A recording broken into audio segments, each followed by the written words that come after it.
Hello everyone, I am Kusum and welcome to Faculty Channel. We have already started the series of top 100 MCQs on teaching aptitude और कल हमने जो करा था part 1 करा था जिसमें मैं I bought 30 questions and today also I bought 30 more questions for this part 2 video. So without any delay, let's start with the video. First question is, if a parent approaches the teacher to do some favor to his her ward in the examination, the teacher should. अगर कोई parent किसी teacher को approach करता है, के पास जाता है, बोलता है कि उसको थोड़ी हेल्प कर देना एग्जामिनेशंस में, उसकी हेल्प कर देना, तो आप क्या बोलेंगे उसको? हेल्प इन द सेंस कि उसको बता देना answers and all. Okay, so what will you tell them? What will the teacher do?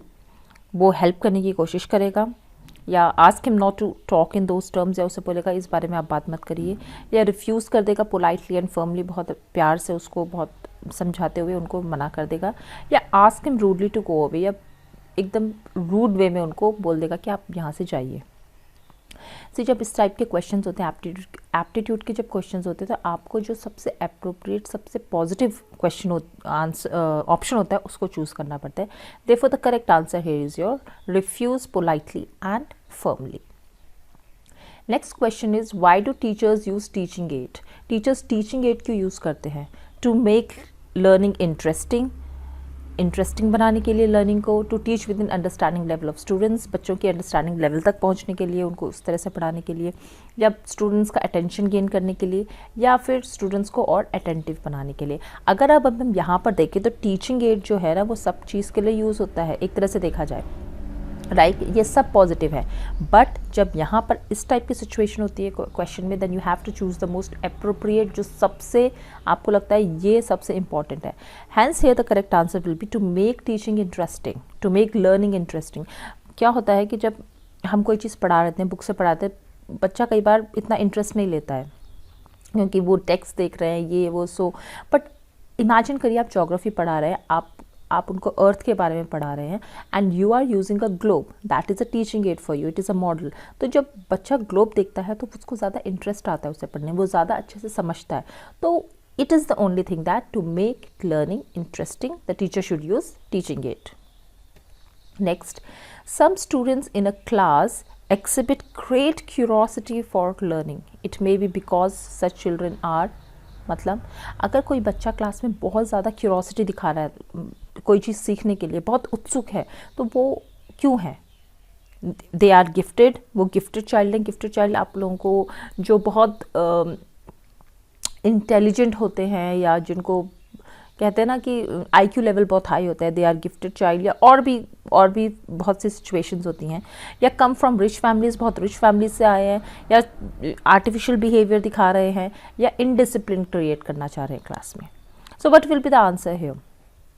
सी, अब यहाँ पर आपका एप्टीट्यूड अलग अलग, आपकी थिंकिंग किस तरह से किस वे में जा रही है, तो वो हो जाता है. But here the answer will be they are gifted, because जो बच्चे बहुत इंटेलिजेंट होते हैं, बहुत जिनका IQ लेवल बहुत हाई होता है, तो उनको क्या होता है, वो उनके अंदर क्यूरोसिटी होती है हर चीज़ को जानने की, बहुत क्वेश्चंस पुट करते हैं टीचर्स से, मतलब they need answer for each and every question, each and every thought which is coming in their mind. So they are known as the gifted child.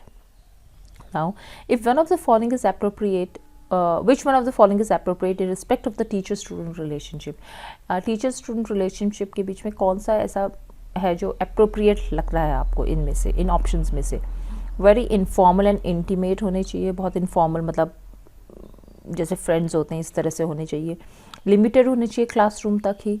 Cordial and respectful होने चाहिए, होना चाहिए relationship, या indifferent होना चाहिए.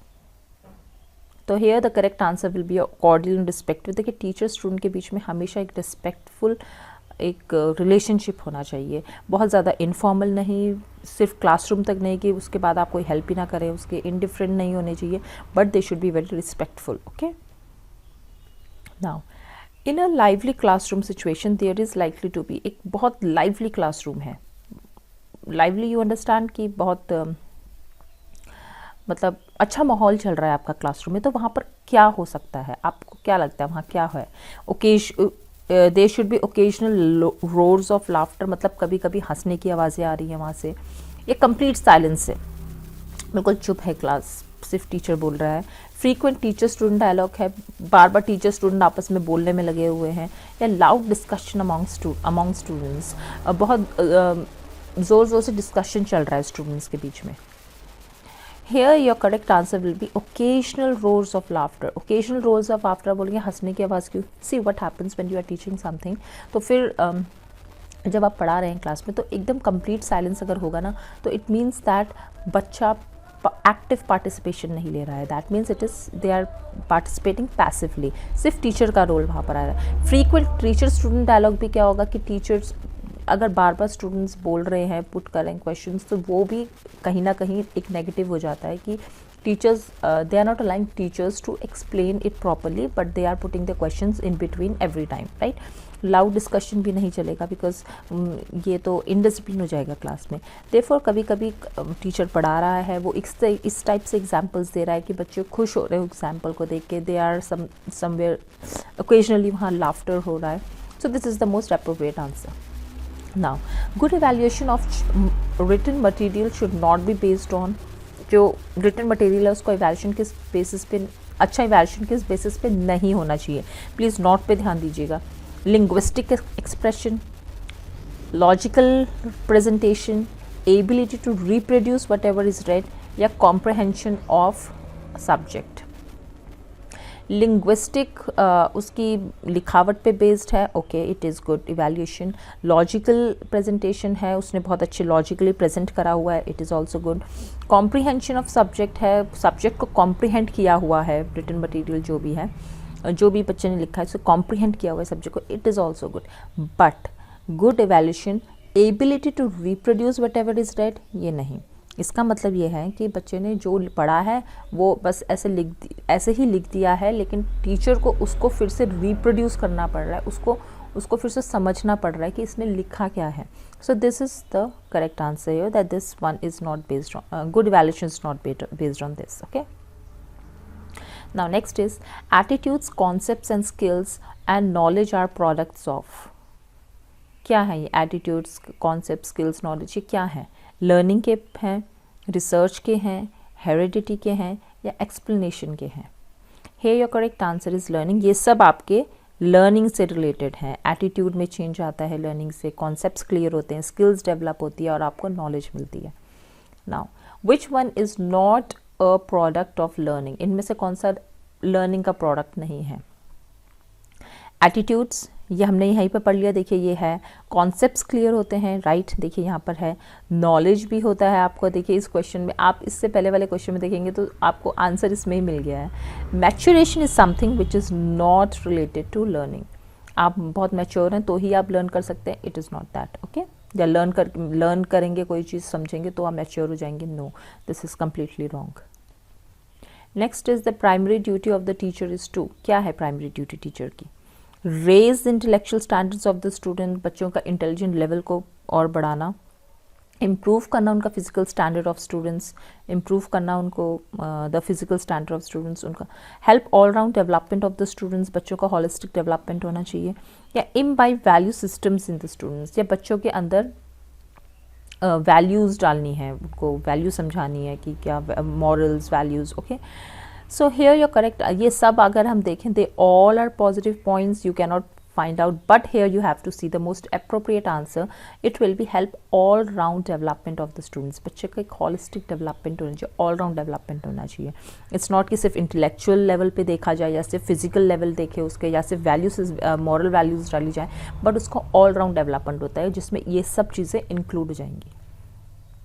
Now, the teacher has been glorified by phrase friend, philosopher and guide, because teacher को के लिए बोलते हैं ना that the teacher he is my friend, philosopher and guide। क्यों बोला जाता है ये, क्यों glorify किया जाता है इस phrase से?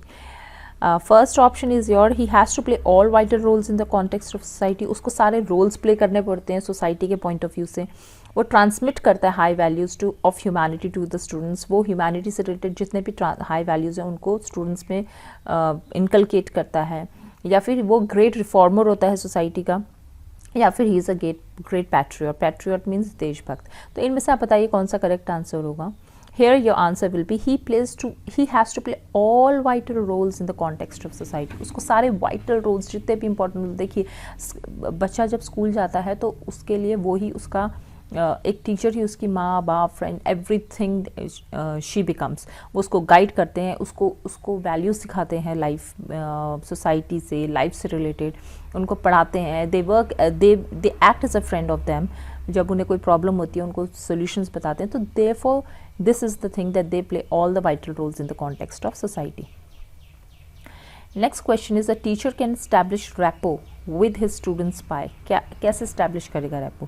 Becoming a figure of authority, मतलब एक अथॉरिटी, और अपने आप को अथॉरिटी मतलब एक जैसे होता है ना स्कूल में प्रिंसिपल है, अथॉरिटी है, तो वो दिखाएगा, या फिर इम्प्रेस करेगा स्टूडेंट्स को अपने नॉलेज और स्किल से, या प्ले करेगा role of a guide, as a guide वो शो करेगा अपने आप को, या फिर he will become friends to the students.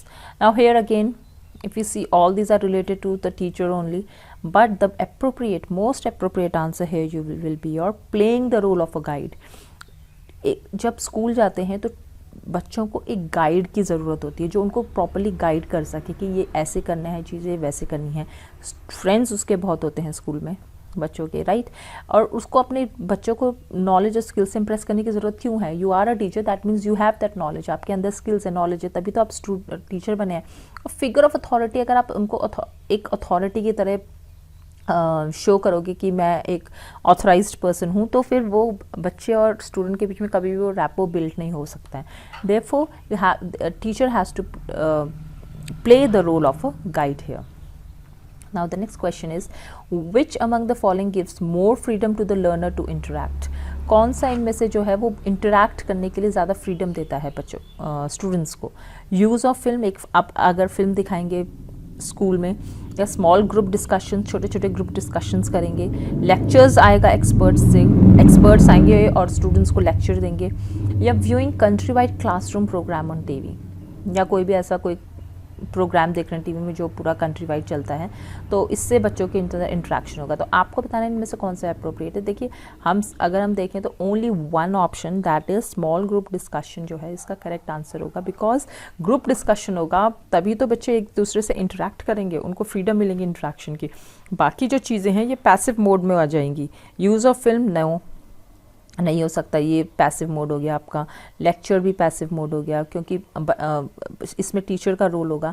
यहाँ पर भी ये म्यूटली बैठे रहेंगे, they will not do. But जहाँ डिस्कशन की बात आती है तो then your correct, then it is like interacting of students are being allowed freely. Okay, next question is, which of the following skills are needed for present day teacher to adjust effectively with the classroom? इनमें से कौन सा है जो कि बच्चे teacher के अंदर होनी चाहिए ये चीज़, सो दैट वो इफ़ेक्टिवली क्लासरूम में टीच कर सके? नॉलेज ऑफ टेक्नोलॉजी, टेक्नोलॉजी के बारे में पता हो, या use of technology teaching learning, use करे वो टेक्नोलॉजी का टीचिंग लर्निंग में. Knowledge of students need, students को क्या चाहिए उसके बारे में उसे पता है. और content mastery, content mastery means उसको अपना जो वो पढ़ा रहा है उसमें वो मास्टर है, उसको उसकी बहुत अच्छे से नॉलेज है. Now the options here are 1 and 3, that is you can read here from the options 2 and 3, 2, 3 and 4, या 2 and 4. अब देखिए आप यहाँ देखें, यहाँ ऑल ऑफ द अबव नहीं है. एंड प्लीज़ मेक श्योर, एक चीज़ आप ध्यान से गांठ बांध के रख लीजिए, all of the above question answer जो होता है ना, गाइड बुक्स में आपको बहुत दिख जाएंगे, यूट्यूब्स में आप देखेंगे बहुत ऐसे क्वेश्चन सॉल्व करवाते हैं. बट एग्जामिनेशन में ओवरऑल अगर 100 क्वेश्चंस आपके आ रहे हैं उसमें मुश्किल से 2 या 3 ऐसे क्वेश्चंस होते हैं. 2-3 भी मैं ज़्यादा बोल रही हूँ, 2 लेके चलो जिसमें all of the above answer होता है, otherwise all of the above answer नहीं होता है. यू हैव टू चूज़, ऐसे कोड बेस्ड आ जाते हैं, यहाँ पर थोड़ी प्रॉब्लम हो जाती है. बट अगर हम देखें, क्योंकि यहाँ पर 1 नहीं, यहाँ पर ऐसा कोई नहीं है जिसमें 1, 2, 3, 4 दे रखा है. यहाँ हम 1 को हम अलग कर देंगे क्योंकि नॉलेज होना, सिर्फ नॉलेज होना इज़ नॉट इम्पॉर्टेंट. बट अगर उसे टेक्नोलॉजी के बारे में पता है लेकिन उसे अगर वो यूज़ नहीं कर रहा है तो कोई फ़ायदा नहीं है. Therefore 2, your 3 and your 4, that is your option number C will be correct. Okay, option number C is your correct answer. Micro teaching is more effective. Micro teaching कब ज़्यादा इफेक्टिव होता है? During the preparation for teaching practice, जब preparation कर रहा है teaching practice के लिए, जब टीचिंग प्रैक्टिस कर रहा है, या टीचिंग प्रैक्टिस के बाद, और you can say always. See, teaching practice की प्रिपरेशन करें तो माइक्रो टीचिंग की क्या ज़रूरत है, right? Micro teaching small group में होता है जब आप टीचिंग करवा रहे हो। प्रैक्टिस के टाइम यू डोंट नीड, जब प्रिपरेशन करो then you don't need. After teaching practice क्यों? उसके बाद तो क्लास खत्म हो गई है, right? You are not doing anything always की, तो you never need this. Okay, here your correct answer is during the teaching practice. जब आप टीचिंग प्रैक्टिस कर रहे हैं, आपने अब बीएड का अगर कोर्स करा है तो आपको पता होगा दैट टीचिंग प्रैक्टिस के टाइम पे माइक्रो टीचिंग करवाई जाती है, जो स्मॉल ग्रुप में होती है, आगे पीछे नहीं करवाई जाती या हमेशा नहीं करवाई जाती। Okay, now this is very interesting question, assertion reasoning का है। I will tell you how to solve this question. देखिए, असर्शन रीजनिंग बहुत से बच्चों का गलत हो जाता है बिकॉज दोनों स्टेटमेंट्स को अलग लेके चलते हैं। लेकिन असर्शन क्या, इसमें ये आपको इसका ट्रिक ये है कि जब आप असर्शन पढ़ते हो उसके बाद जब आप रीज़न पढ़ रहे हो तो उसके बीच में बिकॉज लगा लो, बिकॉज या क्योंकि। ओके, बिकॉज लगा लो। सो इससे क्या होता है कि आपके लिए इजी हो जाता है आंसर को सॉल्व करना। अगर आप बिकॉज लगा के पढ़ रहे हो तो आप इस तरह से पढ़ोगे कि ये ऑप्शन आप क्योंकि इसी अभी पहले हम क्वेश्चन देख लेते हैं। For an effective classroom communication at times is desirable to use the production technology. बोल रहा है अगर आपको इफेक्टिव क्लासरूम कम्युनिकेशन दिखाना है, करना है, तो फिर आपको प्रोजेक्शन टेक्नोलॉजी का यूज़ क्यों है इम्पॉर्टेंट, क्यों करोगे आप यूज़? क्योंकि बिकॉज, रीज़न अब यहाँ पर है, देखो अब बिकॉज करके, using the production technology facilities extensive coverage of course contents. Projection के थ्रू आप और भी कोर्स को बहुत एक्सटेंसिवली उसको और कवरेज कर सकते हो, उसके कंटेंट जो है उसको। हेयर अब आप अगर बिकॉज नहीं लगाएंगे तो आप दोनों सेंटेंसेस को अलग अलग पढ़ोगे तो फिर आप उसको रिलेट नहीं कर पाओगे। जब जैसे होता है ना क्वेश्चन हम करते हैं, suppose if you are saying why do we need air, why do we need oxygen. अब मैं बोल रही हूँ we need oxygen to breathe, we need oxygen to breathe, right? तो but I am saying we need oxygen because we need oxygen to breathe because it helps us to live. Because आप लगा रहे हो यहाँ पर, तब आपको इसका आंसर पता चल रहा है। बिकॉज नहीं लगाओगे तो आप थोड़ा सा गड़बड़ कर सकते हो।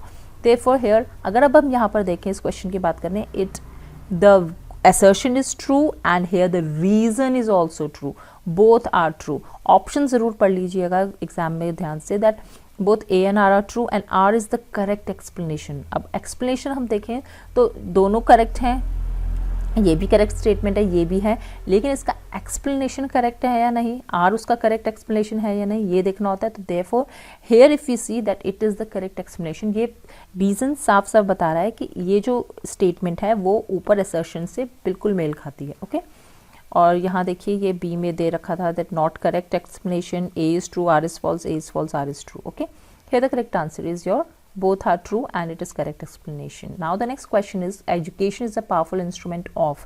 education किस चीज़ का powerful instrument है? social transformation के लिए, personal transformation के लिए, cultural transformation के लिए, all of the above। यहाँ आपका all of the above answer आएगा बिकॉज एजुकेशन इन तीनों चीज़ों का ट्रांसफॉर्मेशन करते हैं, सोसाइटी का भी, पर्सनैलिटी का भी, हमारे कल्चरल ट्रेड्स का भी। The next question is teachers most important challenges. कौन सा है सबसे इम्पॉर्टेंट चैलेंज टीचर का? To make students do their homework, अब स्टूडेंट्स से होमवर्क करवाना। To make teaching learning process enjoyable, teaching learning process को और इंजॉयबल, इंटरेस्टिंग बनाना, या डिसिप्लिन मेंटेन रखना क्लासरूम में, या फिर क्वेश्चन पेपर को प्रिपेयर करना। सबसे ज़्यादा चैलेंजिंग अगर हम देखें तो आपका टीचर के लिए to make teaching learning process enjoyable, because बच्चे तभी आपकी क्लास में टिके रहेंगे, तभी वो आपको इंटरेस्ट से समझेंगे, उन चीज़ों को आप ध्यान देंगे, when they will feel that हाँ ये जो जिस तरह से पढ़ा रहे हैं वो उसमें इंजॉय कर रहे हैं। बच्चा अगर इंजॉय नहीं कर रहा है लर्निंग प्रोसेस को तो वो उसके लिए वो डिसइंटरेस्ट शो करने लगता है। Therefore, this is the correct answer. When a normal student behaves in an erratic manner in the class, you would। अगर एक नॉर्मल बच्चा है जो नॉर्मल रहता है क्लास में लेकिन वो एकदम से बहुत इरेटिक सा बिहेव करने लगा है तो आपको क्या लगेगा, क्या रीज़न हो सकता है? आप क्या करोगे? Pull up the student then and there, उसी टाइम स्टूडेंट को उठा लोगे वहाँ से और मतलब बोलोगे उसको talk to the student after class, student से क्लास के बाद बात करोगे। Ask the student to leave the class, student को वहाँ से भगा दोगे क्लास से बाहर, या फिर इग्नोर द स्टूडेंट, स्टूडेंट को इग्नोर ही कर दोगे, छोड़ो कोई बात नहीं। Here you need to talk to the student after the class। अगर आपको पता है ये बच्चा कभी ऐसे बिहेव नहीं करता है, अचानक ही अजीब सा बिहेवियर शो कर रहा है, तो आप उससे क्लास ख़त्म होने के बाद बात करोगे। Teachers role at the higher education level is to, higher education level में टीचर का क्या रोल है? प्रोवाइड करना इन्फॉर्मेशन टू स्टूडेंट्स, प्रमोट करना self learning in students, encourage करना हेल्दी कॉम्पिटिशन अमंग स्टूडेंट्स, या फिर help students to solve their personal problems. आप as a teacher higher education, अगर आप कॉलेज में पढ़ा रहे हो तो आप क्या करोगे? उनको प्रोवाइड करोगे इन्फॉर्मेशन, आपका ये रोल होगा। उन पे सेल्फ लर्निंग को प्रमोट करोगे, वो खुद से पढ़ सकें, या फिर उनमें हेल्दी कॉम्पिटिशन लाओगे अमंग स्टूडेंट्स, या help students to solve their personal problems. देखिए यहाँ पर क्या होगा, आपका ऑप्शन नंबर बी करेक्ट हो जाएगा, बिकॉज हायर लर्निंग में हायर एजुकेशन में सेल्फ लर्निंग बहुत इंपॉर्टेंट होता है। Therefore you have to promote self learning in students, right. Teachers major contribution towards the maximum self realisation of the students is affected through. किस तरह से teacher students में self realisation maximum level पे करवा सकते हैं? Constant fulfilment of the students needs, students क्या चाहते हैं उसको फुलफिल करें। Strict control of classroom activities को स्ट्रिक्टली कंट्रोल करें। Sensitivity to students needs, goals and purpose, students को क्या ज़रूरत है, क्या उसके गोल्स हैं, पर्पसेस हैं, उसकी तरफ आपको सेंसिटिविटी शो करनी है। या strict reinforcement of academic standards, जो भी एकेडमिक स्टैंडर्ड्स हैं उसको स्ट्रिक्टली रीइंफोर्स करना है स्टूडेंट्स में। Here your correct answer is sensitivity of to students needs, goals and purposes. ये बहुत इंपॉर्टेंट है, आपको बच्चों की क्या ज़रूरत है, क्या गोल्स हैं, उसके क्या पर्पसेस हैं, क्यों पढ़ रहा है वो, क्या उसके गोल्स हैं, तो इन सब के प्रति आपको थोड़ा सेंसिटिव होना पड़ेगा। Now an effective teacher is expected to, एक इफेक्टिव टीचर क्या एक्सपेक्ट होता है? एनकरेज करे स्टूडेंट्स को इनिशिएटिव लेने के लिए। मतलब कुछ बच्चे होते हैं ना, जैसे जो कुछ भी पूछो क्लास में तो वो उन्हें आंसर आता भी है, but they have very shy nature, वो इनिशिएटिव नहीं लेते हैं किसी चीज़ के लिए, तो उसको एनकरेज करना है स्टूडेंट्स को। रिड्यूस करना उनका anxiety level of students to moderate. मतलब कुछ बच्चे बहुत एंग्जाइटी होता है, एंग्जाइटी कॉन्शियस, लाइक नर्वस हो जाते हैं किसी भी चीज़ में, तो उस चीज़ को मॉडरेट करें, उस चीज़ को थोड़ा कम करें। या make students feel that education is their need, students को बताए, उनको समझाए कि एजुकेशन आपकी ज़रूरत है, एजुकेशन के बिना आप कुछ नहीं है, आपको बहुत इंपॉर्टेंट है एजुकेट होना। या all of the above. Here your correct answer will be all of the above. All these things are expected from a teacher. अच्छा, now dropouts are more likely to be, dropouts अगर कोई बच्चा school छोड़ देते हैं जो बच्चे, तो उनको आपको क्या लगता है फिर क्या हो सकता है उस चीज़ से? वो अनएम्प्लॉयड रहेंगे, या वो वुल्नरेबल हो जाएंगे रिक्वायरमेंट ऑफ पब्लिक असिस्टेंस, या एंगेज होंगे इन एंटी सोशल बिहेवियर में एंगेज हो जाएंगे। All of these here if you see, तो ये सब चीज़ आपकी इंक्लूड हो जाएगी। All of these will be answer here, क्योंकि ये चीज़ें जो है ये नेगेटिव हो जाती हैं जब ड्रॉप आउट्स होते हैं, तो वो ज़्यादा पब्लिक असिस्टेंस जो रिक्वायरमेंट होती है पब्लिक से, तो वो वुल्नरेबल हो जाते हैं, उसके लिए एंटी सोशल बिहेवियर हो जाता है उनका, चोरी, ये सब चीज़ें बहुत, मतलब I am not saying everyone goes to that way, but yes वो एक तरह से उस तरफ को वो बेंड हो जाती है वो चीज़ें, और unemployed is definitely there. Now suppose you are an ambitious teacher, अगर आप एक बहुत ही एम्बिशियस टीचर हैं और आप you have high idols for classroom teaching but your hard labour goes in when. The reason underlying this problem is, अगर आप बहुत एम्बिशियस टीचर हैं और आप बहुत हार्ड वर्क भी करते हैं, लेकिन आपको लग रहा है कि आपका हार्ड वर्क बेकार जा रहा है, कुछ बच्चों को कुछ समझ नहीं आ रहा, तो आप क्या करेंगे? क्या रीज़न है इसके पीछे? क्या रीज़न है कि ये प्रॉब्लम अराइज हो रही है? First is that your teaching level is above the ability level of students. आप जो पढ़ा रहे हैं वो उसका लेवल, आप जिस लेवल के बच्चों को पढ़ना है उससे काफ़ी ऊपर है। सपोज़ आप क्लास 5 के बच्चों को पढ़ा रहे हैं, लेकिन आपकी जो नॉलेज है, आप जो पढ़ा रहे हैं उस टाइम पे वो क्लास 10 के लेवल का पढ़ा रहे हैं, तो बच्चों को वो समझ नहीं आएगा। आप तो बहुत कुछ समझा रहे हैं अपने, लेकिन उनका दिमाग उस चीज़ को ग्रास्प नहीं कर पा रहा है। Then individual differences among students make your efforts futile. बच्चों के बीच में इंडिविजुअल डिफरेंस होता है, कोई बहुत ज़्यादा किसी का आईक्यू लेवल बहुत ज़्यादा होता है, किसी का थोड़ा कम होता है, some are fast learners, some are slow learners. तो ऐसे में वो चीज़ें मेल नहीं कर पा रही हैं, देन बोथ ऑफ दीज या नॉन ऑफ दीज। देखिए यहाँ पर आपका दोनों ऑप्शंस करेक्ट हो जाएंगे, बिकॉज ये दोनों ही रीजंस हो सकते हैं कि आप जो भी पढ़ा रहे हैं वो बच्चों समझ नहीं पा रहे हैं। इट्स नॉट दैट आपके अंदर इस चीज़ की कमी कि आप पढ़ा नहीं सकते हैं, पढ़ा सकते हैं, बट जो आप पढ़ा रहे हैं या जिस तरह से पढ़ा रहे हैं वो बच्चों को समझ में नहीं आ रहा है। Now, if a child is a backbencher and is unable to watch the blackboard clearly, as a result, he stands, sees and says repeatedly, what inference will you draw regarding the case? एक कोई backbencher है बच्चा और वो उसको blackboard नहीं दिख रहा है, साफ नहीं दिख रहा है, तो वो बार बार क्या हो रहा है, वो खड़ा हो रहा है, देख रहा है, फिर बैठ रहा है, तो ऐसे बार बार कर रहा है। तो आप इससे क्या कंक्लूड करोगे इस चीज़ से कि child is of short height as the blackboard as compare to his classmates. Child जो बच्चा है उसकी हाइट थोड़ी कम है बाकी स्टूडेंट्स से क्लास के, ब्लैक बोर्ड बहुत शाइन कर रहा है या इज़ अंडर शाइनिंग, या इफेक्ट कुछ भी लाइटिंग का इफेक्ट हो सकता है, या child has defective vision, child के अंदर कुछ विजन में डिफेक्ट है, या फिर A and C both. Here your answer will be A and C both, because child की शॉर्ट हाइट हो सकती है, वो इसलिए खड़े होकर बार बार देख रहा है, या फिर उसकी आईसाइट में थोड़ी प्रॉब्लम है दैट उसको बार बार उठ के फिर देख रहा है, तब वो बैठ रहा है, ऐसे करना पड़ रहा है। तो ये चीज़ें होती हैं क्लास में, इन चीज़ों को फेस करना पड़ता है। Now, if a high caste teacher adopts a discriminatory attitude towards a low caste student, his behavior is, अगर आप देखें एक हाई कास्ट टीचर है लेकिन वो कोई लो कास्ट स्टूडेंट की तरफ एक डिस्क्रिमिनेटरी बिहेवियर शो कर रहा है, मतलब एक भेदभाव का बिहेवियर कर रहा है, तो आप तो वो बिहेवियर उसका कैसा है?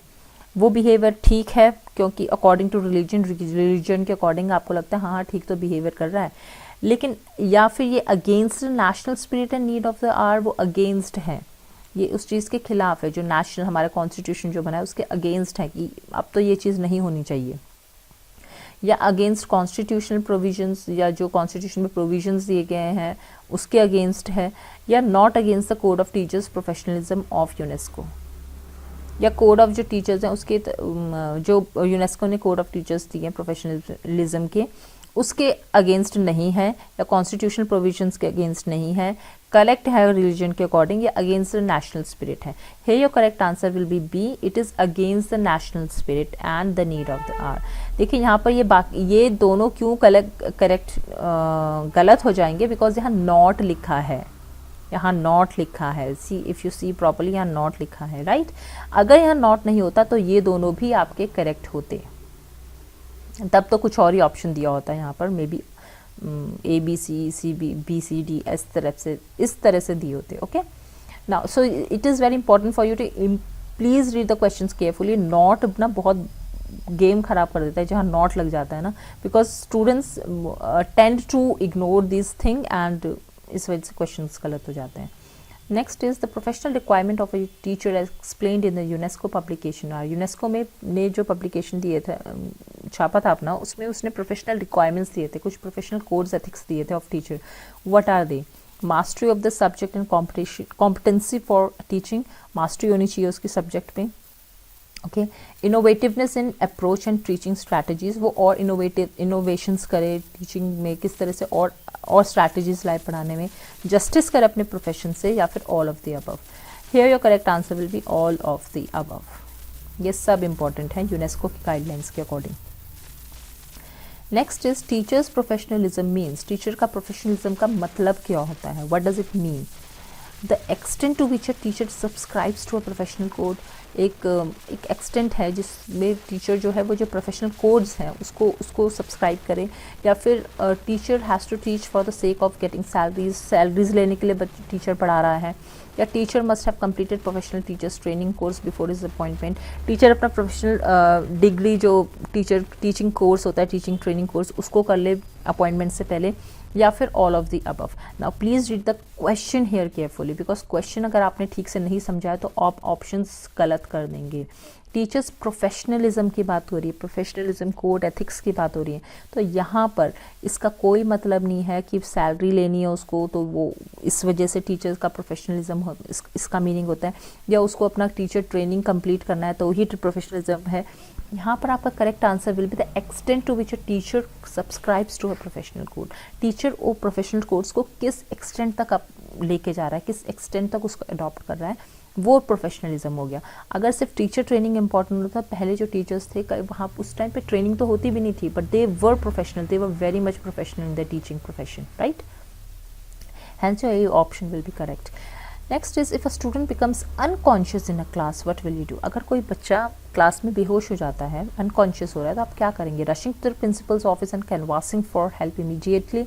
इम्पेशेंटली आप एकदम से प्रिंसिपल के ऑफिस में जाएंगे, इम्पेशेंट हो जाएंगे कि प्लीज़ हमें मुझे कुछ हेल्प करो, बच्चा अनकॉन्शियस हो गया है। या आप स्टूडेंट्स के पेरेंट्स को फ़ोन करेंगे और उनकी वेट करेंगे, या उससे पहले फर्स्ट एड देंगे एंड तब उसको ट्राई करेंगे to contact any nearby doctor, किसी पास ही कोई डॉक्टर के पास ले जाने के लिए कॉन्टैक्ट करेंगे, या फिर उसको अरेंजमेंट करेंगे कि उसको घर भेज सके वापस। What will you do here? Here your correct answer will be giving first aid. जब भी कोई ऐसी इमरजेंसी होती है, मेडिकल इमरजेंसी, आपको उसे फर्स्ट एड देना होता है, फिर डॉक्टर पे ले जाना होता है। Instead yes you have to inform the parents, but जब तक पेरेंट्स आए it becomes a big gap between for getting that first aid. Therefore you have to give the first aid to the student first and then try to contact the doctor, and उसके बाद आप उसकी family को consult करें। Next is a child में have hearing impairment. आपको लगता है कि बच्चा ठीक से नहीं सुन सकता है, तो उसका रीज़न क्या है? मतलब कैसे आपको लग रहा है कि वो नहीं सुन पा रहा है? ही स्पीक्स लाउडली अनयूजुअली, वो बहुत ज़ोर ज़ोर से बोलता है, कई बार अनयूजुअली। ऐसे होता है ना, जब कोई ठीक से नहीं सुन पाता है तो वो बोलता ज़ोर से, क्योंकि ही थिंक्स दैट जो सामने वाला है उसको भी शायद ठीक से नहीं सुनाई दे रहा है, बिकॉज उसको खुद सुनाई नहीं दे रहा होता है, तो वो बहुत ज़ोर से बोलता है। या he comes nearer to the speaker during conversation, जब कोई बोल रहा है तो उसके पास आके वो सुनने की कोशिश करता है, राइट। Then he generally says please repeat to the teacher, वो टीचर को बोलता है कि प्लीज़ रिपीट कर दीजिए एक बार और, तो वो दैट मीन्स उसको एक बार में ठीक से वो चीज़ सुनाई नहीं दी है, तो ऐसे भी हो सकता है। या all of the above. Here your correct answer will be all, because ये सब इसके इम्पॉर्टेंट एस्पेक्ट्स हैं कि बच्चा ठीक से नहीं सुन पा रहा है, उसके टीचिंग हियरिंग इम्पेयरमेंट है। The last question of the side, 30th question is, if a student is constantly rubbing his eyes and is inattentive during the blackboard work he is having, अगर बच्चा अपनी बार बार आइज को रब कर रहा है और inattentive है, जब ब्लैक बोर्ड में कुछ काम करवा रहे हैं तो वो इतना ध्यान नहीं दे रहा है ब्लैक बोर्ड में, तो वो क्या रीज़न हो सकता है? एडजस्टमेंट प्रॉब्लम है, वो एडजस्ट नहीं कर पा रहा है खुद को। हियरिंग प्रॉब्लम है, ठीक से सुन नहीं पा रहा है। विजुअल प्रॉब्लम है, वो ठीक से देख नहीं पा रहा है, या ऑल ऑफ द अबव। देखिए यहाँ साफ साफ आइज़ की बात हो रही है, रब कर रहा है, इनअटेंटिव है, ब्लैक बोर्ड पे की तरफ नहीं देख रहा है, तो ये दैट मीन्स शी और he is having visual problems, देखने में उसे प्रॉब्लम हो रही है। Okay, so this was the all for now, and this we have done 30 questions today, right? Next, in tomorrow's video, day after tomorrow, I will be bringing 40 more questions. आपके हमारे आज पूरे 60 क्वेश्चंस कंप्लीट हो गए हैं, 40 questions are left. This I will bring in one whole video and we will do this, maybe I will upload this by tomorrow or day after tomorrow. Let's see. Okay, and please, if you have liked the video, if you like the questions, please do like, comment and subscribe, and like and share this so that everyone can take benefit from the videos. Thank you so much. Take care everyone. Bye bye.